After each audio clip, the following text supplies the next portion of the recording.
안녕하세요. 오늘부터 우리 마가복음에 대해서 우리가 함께 공부하는 시간을 가져볼게요. 자, 마가복음은 총 16장이 있고요. 그리고 제가 4장씩 4개 영상을 만들게요. 자, 우리 먼저 그 마가복음을 배우기 전에 이 마가복음의 저자가 누굴까요? 당연히 마가겠죠. 그럼 마가는 어떤 사람이냐? 바나바라는 사람의 친척이에요. 사도행전 15장에 나와요. 자, 그러면은 마가는 왜 마가복음을 썼냐? 당시에 그리스도인들이 많이 어려웠어요. 네로가 집권했고 네로는 그리스도인들을 박해하고 그때 바울과 베드로가 죽었거든요. 그때 절망하고 있는 이방인들 그리스도인들에게 야, 너희들 절망하지 마. 하나님 나라는 이미 임재했어. 이 복음서를 봐봐. 이미 예수님께서 우리에게 하나님 나라를 약속했어. 너희들 신앙을 끝까지 포기하지 마. 이런 위로의 말씀을 하고자 이 마가복음을 저작한 거예요. 자, 그럼 우리가 마가복음 1장부터 우리 배경을 봤으니까 시작할게요. 우리가 그때의 감성으로 마가복음을 바라본다면요, 좀 더 마가복음이 새롭게 보일 거예요. 자, 우리 장제목부터 한번 이야기해 볼게요. 장제목은 뭐냐? 그 장에 나온 사건의 순서를 얘기하는 거예요. 자, 세례, 시사대, 회놀, 백이세, 전라. 자, 이게 뭔 말이냐? 먼저 세례 요한을 얘기합니다.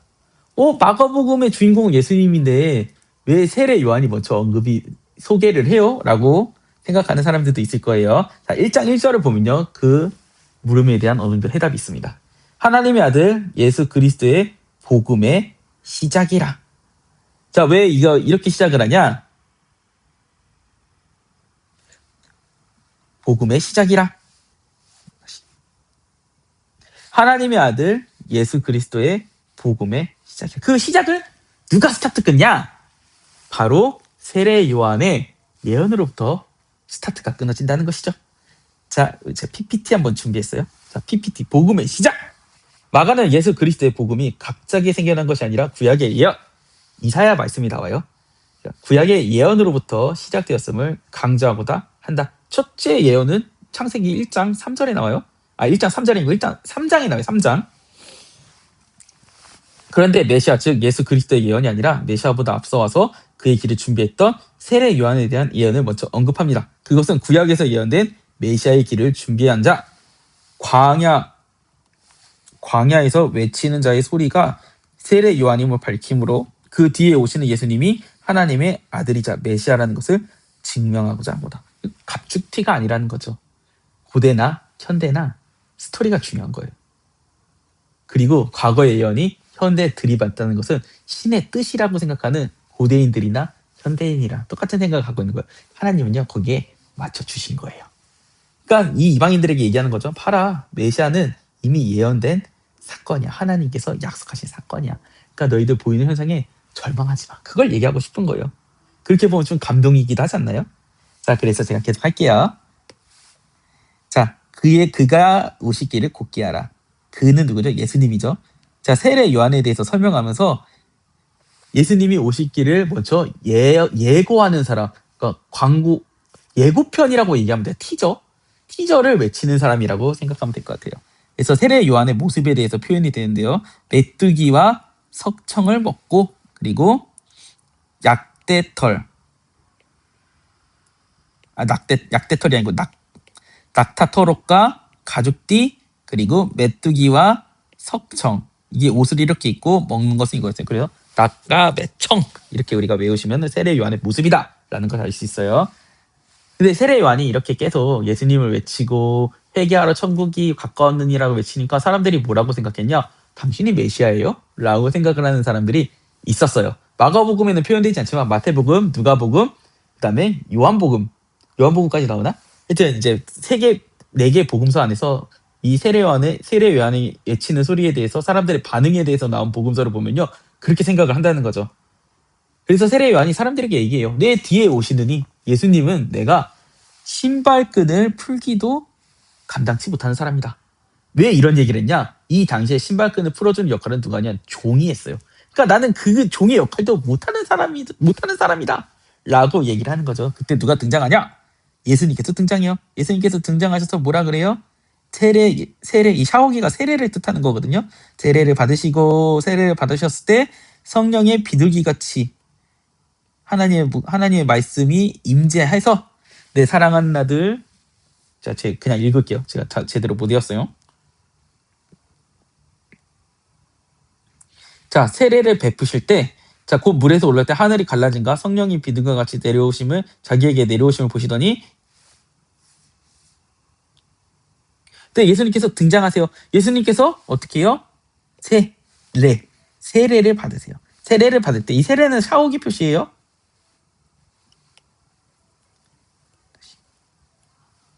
자, 세례요한이 이 말을 했을 때 이제 누가 등장을 하냐? 바로 예수님께서 등장하세요. 예수님께서 자기에게 세례를 달라고 하시고, 그리고 이 샤오기 표시가 바로 세례거든요.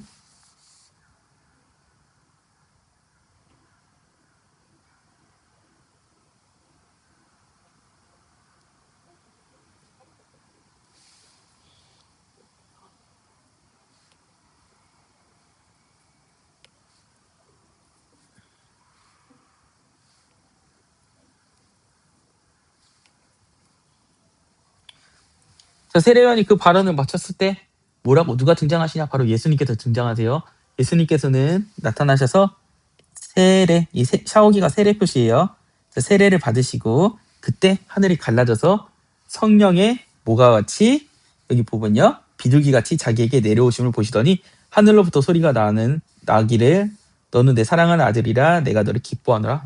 하나님께서 인증하셨다는 것이죠. 이 비둘기가 뭐예요? 성령의 비둘기같이 이런 얘기 많이 들어보셨죠? 비둘기예요. 그래서 예수님께서 세례를 받으시고 다음에 시험을 받으세요. 자, 광야에서 며칠 동안 40일 동안 시험을 받으시는 거죠. 여기서는 되게 간단하게 나와요. 그냥 시험을 받으시고 들짐승과 함께 하시고 천사들이 수정을 들었더라. 되게 간단하게 마가복음 나와요. 여기서 우리가 주목해야 될 말씀이 뭐냐? 자, 들짐승과 함께 계시니 이 들짐승은요 무엇을 뜻하냐? 에덴 동산 하나님 나라가 임재하였음이 뜻하는 거예요. 이사의 예언을 보면요, 우리 예전에 교회 학교에 있을 때 많이 불렀던 찬양 중에 하나가 사자들이 어린이와 뛰놀고 장난쳐도 울지 않는 이런 뭐라 그럴까 에덴의 모습, 그 모습을 이야기하는 이사야의 말씀 구절이 있거든요. 그걸 예수님께서 직접 어떻게 해요? 이루신 거죠. 자, 그렇게 예수님께서 시험 받으시고 이제 사는 뭐냐? 사역을 시작하세요. 언제? 세례 요한이 헤롯에게 잡힌 후. 그리고 누구를 부르시냐? 내 제자, 어부였던 내 제자 베드로, 안드레, 야고보, 요한. 그래서 베안야요라고 외우면 될 것 같아요. 팁. 베안야요. 자, 이들을 부르시고 그 다음에 가버나움의 회당으로 가셔서, 자, 회는 회예요. 회당에서 말씀을 전하시고 귀신을 쫓아내세요.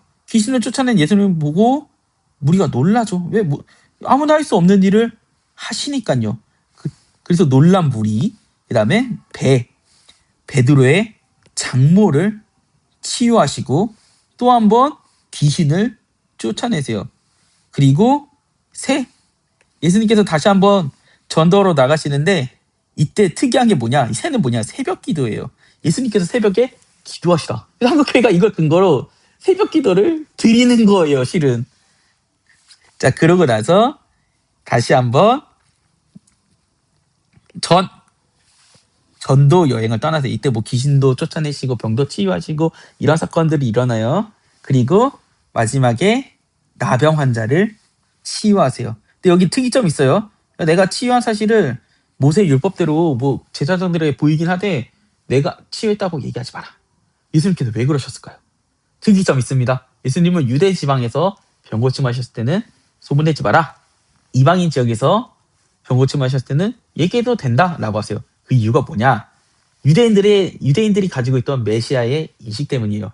메시아에 대해서 어떤 인식을 가지고 있었냐? 메시아는 로마를 무너뜨리고 우리들의 왕국을 세워줄 거야. 이 잘못된 메시아관 때문에 예수님께서는요, 유대인들에게 이 메시아의 심을 지금 밝히고 싶지는 않으신 거예요. 그러면 이제 예수님을 추대해서 막 그 왕으로 세우려고 할 거 아니에요. 아직은 때가 아니라는 거죠. 자, 2장으로 넘어갈게요. 2장은 중래, 식금, 세, 밀. 자, 중은 뭐냐? 자, 중풍병자 치유를 얘기하는 거예요. 그 레는 레가 아니고 레예요. 제가 잘못했어요. 레이 부심. 식은 죄인과 식사. 금은 금신 논쟁. 새는 새 옷, 새 가족 부대를 얘기하는 거예요. 그리고 밀 이삭, 안식일, 사건을 이야기하는 것. 자, 이 이야기들이 공통적으로 이야기하는 것이 무엇이냐? 내가 바로 하나님의 아들 메시아다. 그걸 얘기하고 싶으신 거예요. 자, 중풍병자 사건은 유명해요. 이 베개가 중풍병자인데요. 중풍병자는 몸을 움직이지 뇌졸중 비슷한 증세 때문에 몸을 움직이지 못하는 사람들을 이야기하는 겁니다. 그래서 친구들이 침상을 들고 지붕으로 내려와서 예수님께 치유받기로 하는데 그때 예수님께서 되게 특이한 이야기를 하십니다. 자, 뭐라고 하시냐? 일어나 걸어라 가 아니라, 자, 내가 여기 보면요, 죄사함을 받았느니라 하시느니라 라고 얘기해요. 그래서 그 주변에 있던 서기관이 마음에 이렇게 생각하는 거예요. 아니, 저거 신성모독 아니야? 너 사람이잖아. 근데 더 웃긴 건 예수님께서 그 마음을 아셨다는 거예요. 야, 이것을 어떻게 마음에 생각해? 너 생각해봐. 일어나 걸어라 하는 거랑 죄사함을 받는 건 어떤 게 더 쉽냐? 나는 그래, 내가 더 어려운 죄사함을 하는, 그 어려운 죄사함을 받게 하는 것을 내가 한 거다. 그러니까 이 말의 즉슨 뭐냐? 내가 보다 메시아다. 그러고 나서 예수님은 누구를 만나시냐? 레위, 마태예요. 마태는 세리죠. 이 당시에 세리는 국가 반역자 취급을 받았어요. 자, 근데 이 세리와 함께 예수님께서 누구라냐 부르시고 식사를 하세요. 이게 뭐가 문제냐?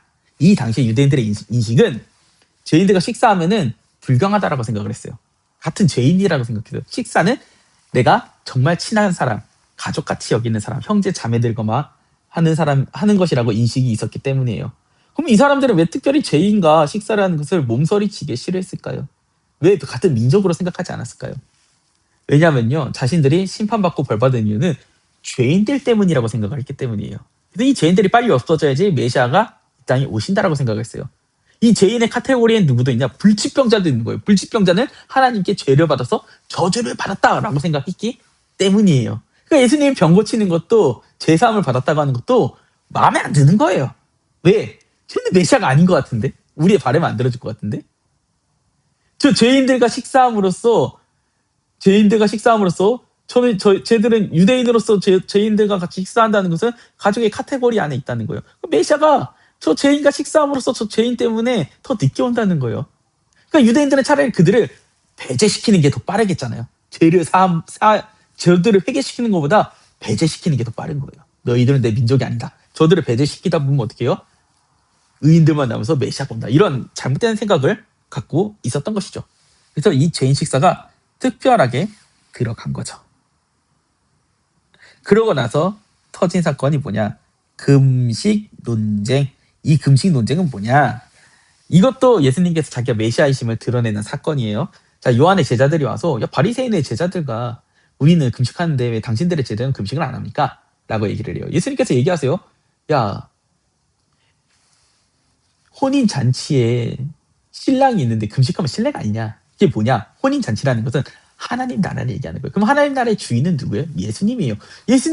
하나님 나라의 주인이 예수님께서 이 땅에 오셨는데 금식하는 게 말이 되냐?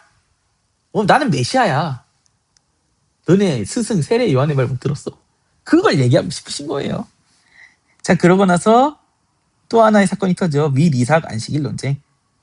자, 안식일에 일을 하면 안 돼요, 유대인들은. 근데 제자들이 밀 이삭이 있는 저기 밭에 들어가서 그걸 먹은 거예요. 바리새인들이 그걸 보고, 아니, 왜 안식일날 일을 해요? 그러니까 훔쳐먹은 거는 문제가 되지 않아요. 왜냐하면은 배고프면 그렇게 할 수 있다라고 율법에 되어 있거든요. 그러니까 그걸 가지고 따진 거 왜 일하냐고. 근데 예수님께서 얘기하시는 요약은 이거예요. 야, 안식일은 누구를 위해서 있는 거야? 하나님께서 사람을 위해서 만드신 거 아니야? 뭐 안식일날 괴로워하는 사람이 있으면은, 안식일의 기능을 제대로 하려면은 괴로워하는 사람이 없어야 될 거 아니야. 너희들 뭐가 먼저인지를 생각해라. 예수님께서 지적을 하세요.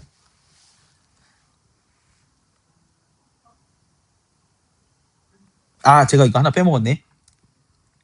금시 논쟁이 이어진 이후에 새 옷 가지고 오되 그러니까 예수님께서 새 나라 하나님 나라가 이 땅에 임재했잖아요. 그럼 더 이상 그 낡은 것을 얽매이지 말라고 요한의 제자들에게 이야기를 해요. 그러니까 너희도 복음을 받아들이고 그리스도를 믿어라. 예수님을 믿어라. 이 얘기를 하신 거예요. 그러고 나서 다시 한번 내가 예수님이다, 내가 메시아다라는 것을 이 사건을 통해서 어떻게 해요? 증명하시는 이야기를 계속해서 하시는 거죠. 그리고 3장으로 넘어갈게요. 자, 3장 장제목은 손, 허재, 미바, 성골. 자, 손은 뭐냐? 손 마른 자, 치유. 그리고 허다한 무리, 그 다음에 제자 부르심, 그 다음에 예수 미쳤다, 그 다음에 바알세불, 성령 해방, 골, 참 고류. 자, 미리삭 안식일 사건이 있은 이후 회당에서도 이 손 마른 자가 있었어요. 그러면은 예수님께서 이 사람을 치유하면 일을 한 게 된 거잖아요. 그러니까 이 사람들이 지켜보는 거예요. 예수님을 어떻게요? 죄를 잡아내려고. 예수님께서 당연히 치유를 하셨겠죠. 예수님께서 똑같은 얘기를 하세요. 안식일 누구 위해서 있는 거냐? 안식일 누구 위해서 있는 거냐? 자, 이거 디테일한 이야기를 한번 제가 같이 읽어볼게요. 3장에 예수님께서 뭐라냐? 그들에게 4절에 그들에게 이르시되 안식일에 선을 행하는 것과 악을 행하는 것, 생명을 구하는 것과 죽이는 것 어느 것이 옳으냐? 그들이 왜 잠잠했냐? 율법은 사람을 위해서 하나님께서 만드신 거니까요. 안식일이 기쁜 날이고 쉬어야 되는 날인데 고통에 차 있는 형제를 외면하는 것, 이웃을 사랑하라. 그 계명을 어기는 거나 마찬가지라는 것을 예수님께서 말씀하시는 거죠. 반박 못하고 열받으니까 6절에 뭐라 그래요? 바리새인들과 헤롯 땅이 어떻게 예수를 죽일까? 노냐 아니라 바리새인들과 헤롯 땅은요 앙숙이에요. 이들이 연합을 했다는 거 되게 웃긴 거죠. 자, 그리고 이제 허다한 무리, 이것을 보고 또 예수님께 많은 무리가 붙었겠죠. 이때 뭐 더러운 귀신들도 예수님 보면은 하나님의 아들이다 라고 얘기를 하기도 하고요. 그리고 많은 사람들을 고치시기도 하고요. 예수께서 근데 자기를 나타내지 말라고 경고하시니라. 여기 유대 지방이잖아요. 맞죠? 마귀가 이렇게 난리를 이렇게 하는 이유도 있어요. 예수님을 아담과 같이 타락시키고 싶은 그런 의도도 있는 거예요. 왜냐하면 예수님이 이제 왕뽕에 취해서 만약에 내가 로마를 무너뜨리겠다 라고 하시면 큰일 나거든요. 그런 목적도 있는 거예요. 자, 그리고 제자들을 부르세요. 제자를 부르셔서 권세를 주시고 복음을 전하라고 하세요. 그리고 예수님의 가족들이 나는 메시아다. 예수님이 이러니까 뭐래요? 미쳤다라고 얘기하는 거예요. 예수 미쳤다. 그리고 서기관과 바리새인들은 예수님이 이적과 기적을 행하는 걸 보고 인정하기 싫은 거예요. 그래서 귀신의 왕 바알세불이 예수님에게 능력을 줘서 병을 고치는 거다. 귀신의 형성 택지 마라. 이렇게 얘기를 하는 거예요. 자기네들끼리 수근수근 거린 거예요. 그래서 예수님께서 그걸 보시고 뭐라 그러냐? 야, 너희들 성령이 하는 것을 회방하지 마라. 성령이 하는 것을 회방하는 거는 너희들 용서하지 못할지어라고 일침을 가하시는 거예요. 그리고 예수님의 가족들이 예수님을 찾아오는데 제자들이 예수님 가족들이 찾아왔어요. 하니까 야, 누가 형제고 누가 어머니냐? 나의 참 가족은 예수 그리스도 안에서 한 몸인 사람들이다. 자, 정확히 제가 같이 읽어드릴게요. 자, 누구든지 하나님의 뜻대로 행하는 자가 내 형제요, 자매요, 어머니니라. 그래서 우리 교회 안에서 뭐래요? 형제님, 자매님 이러잖아요. 여기에서 비롯된 겁니다. 자, 3장 이렇게 마칠게요. 자, 4장은 장제목 시등 스격풍. 자, 이거는 하나님 나라가